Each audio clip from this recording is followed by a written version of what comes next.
ল'ৰাটো বহুত ভাল ল'ৰা আছিলে চবেই অকল তেওঁ তাক লৈ পিনে গৌৰৱ কৰি থাকে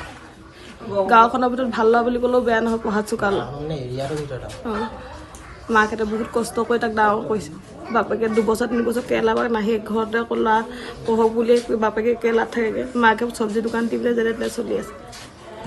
সি ৰেপ চঙো লিখিছিল হা কিবা গান চানো লিখিছিল গানো লিখে আৰু কি কৰি ভাল পাইছিলে সি তাৰ প্ৰতিটো প্ৰতিভাই আছিলে ডান্সৰ পৰা আদি কৰি ভাওনাৰ পৰা আদি কৰি চব আছিলে প্ৰতিভা সি সদায় মাকক কয় IPS কৰি মই তোমাৰ ঘুগুনি দোকান দিব নিদিওঁ তোমাক মই ডাঙৰ দোকান দিম ৰেপ চং কিবা মাক দেউতাকে পঢ়িবলৈ কোৱাটো আৰু সি ভাল মানুহ হ'ব IPS হ'ম সেনেকৈ পঢ়াটো যত্ন কৰিবলৈ সেই বুলিয়ে কৈছিলে তাৰ বনাই বায়েকৰ মোবাইলতে আছে সেইটো ইংলিছ গান লিখিছিল হিন্দী চবেই ভাল পায় এতিয়া মাক তেহেঁতক হেৰি কৰিবৰ কাৰণে দোকানত হেৰি মাক থাকে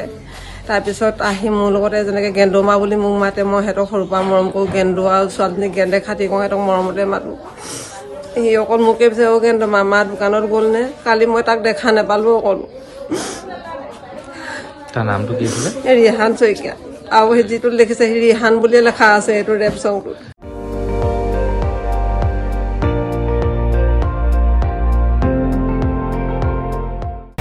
আপুনি চাই আছে ND24 সৰ্বশ্ৰেষ্ঠ নহয় সৰ্বোত্তমৰ দৌৰ